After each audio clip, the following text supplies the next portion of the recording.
हम पूजा कृष्ण की करते हैं या कंस की? हम देवताओं की पूजा करते हैं या राक्षसों की? तो राम जी बीड़ी पीते थे, हनुमान जी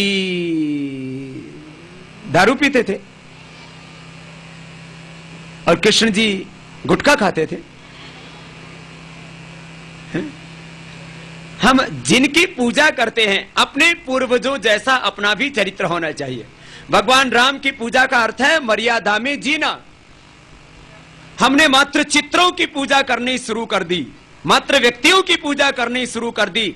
भारत की संस्कृति कहती है मात्र व्यक्ति ही नहीं व्यक्तित्व की पूजा करो, मात्र चित्र ही नहीं चरित्र की पूजा करो। यह हमारी संस्कृति है। भगवान राम की पूजा करने का अर्थ है राम जैसा चरित्र बनाना। भगवान कृष्ण की पूजा करने का अर्थ है मर्यादा में जीना, अपने धर्म को निभाना, स्वधर्म को निभाना, राष्ट्र धर्म को निभाना, पाप अन्याय को सहन नहीं करना। परित्राणाय साधूनां विनाशाय च दुष्कृतां धर्म संस्थापनार्थाय संभवामि युगे युगे। यह तो उद्घोष हमारे जन्म का उद्देश्य बताया। जन्म को छोटे उद्देश्य के लिए नहीं हुआ। यह जीवन मात्र भोग विलास के लिए नहीं है। जीवन का मकसद बहुत बड़ा है। हमें यह सामान्य जीवन नहीं मिला है। अरे हमारे माध्यम से, इंसान के माध्यम से धरती के ऊपर भगवान ने जन्म लिया है। जरा विचार करो, देखो, सामान्य दृष्टि से जीवन को मत देखना, जीवन के प्रति साधारण दृष्टिकोण मत रखना, अपना मूल्यांकन कम करके मत आंकना। हम सोचते तो हैं, लेकिन सोचने की, निर्णय करने की, विचार करने की शक्ति कोई और देता है। देखते हैं, बोलते हैं, सुनते हैं, श्वास लेते हैं, काम करते हैं, चलते फिरते हैं, जीते हैं, लेकिन जीने की शक्ति बोलो कौन दे रहा है? भगवान। उस भगवान में आस्था रखना यही है अध्यात्म। उस भगवान में विश्वास रखना यही है धर्म।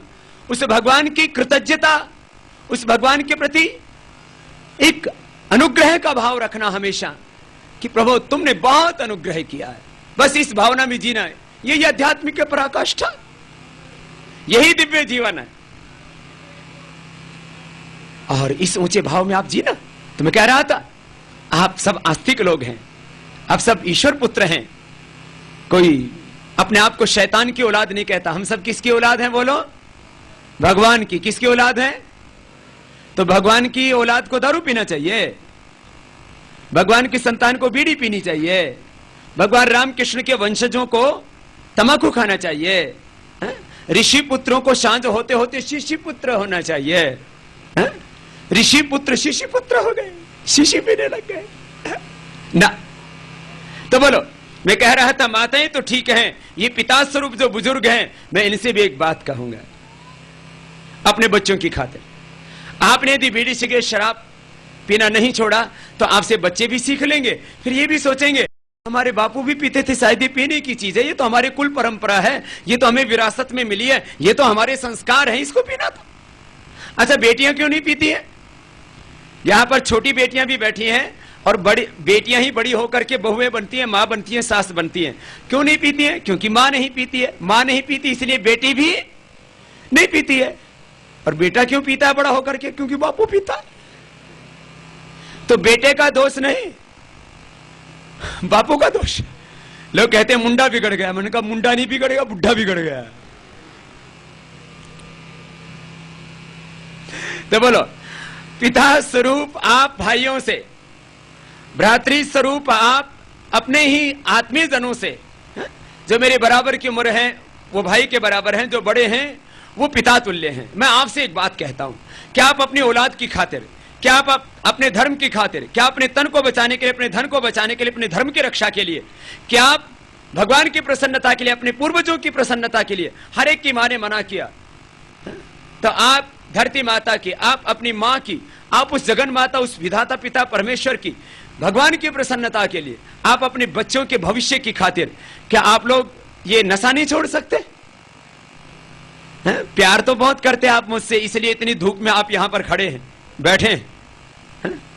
तो आप में से मैं अगली बात तभी कहूंगा जब आप मुझे पहली बात भिक्षा में दे दोगे।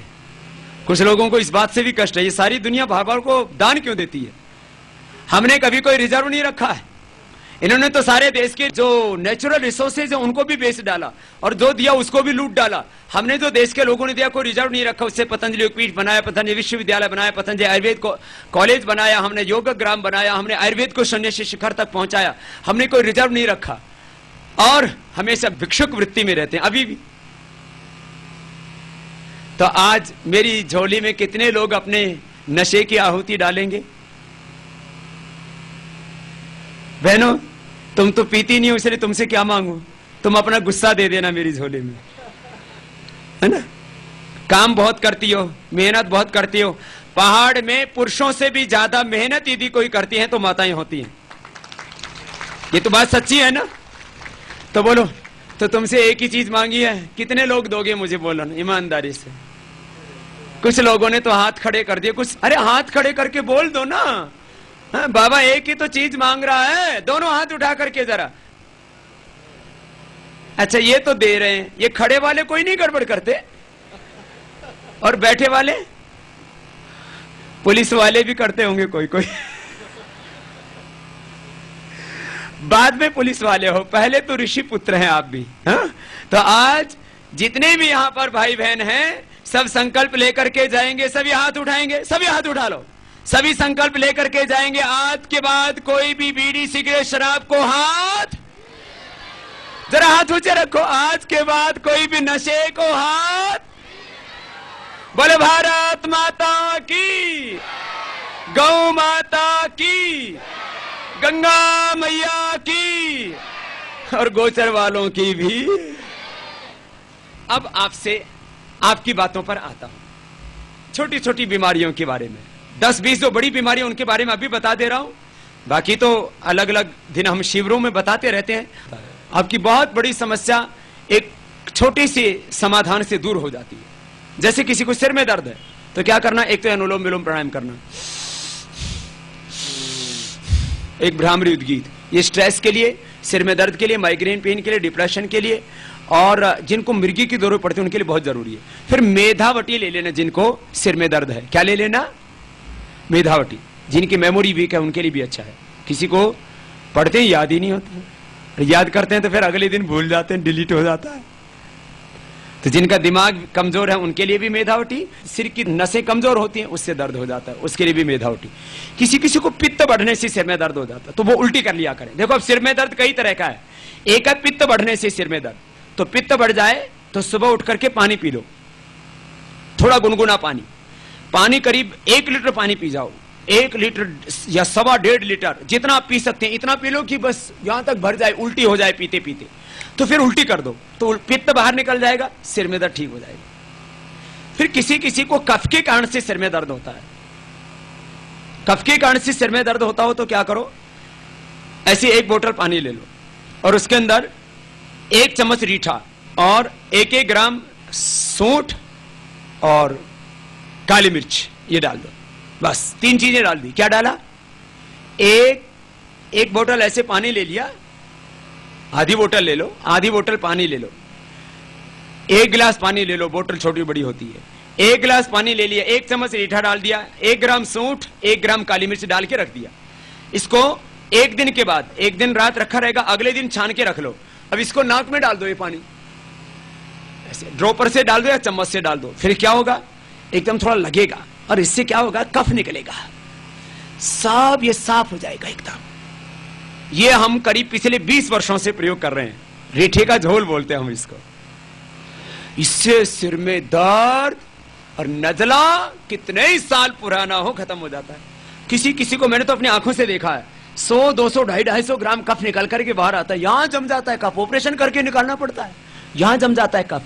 देखो वायु का स्थान है जोड़, कफ का स्थान है ये माथा और ये नाक, फिर ये गला, ये, और पित्त का स्थान है पित्ताशय, आंतें, मूत्राशय।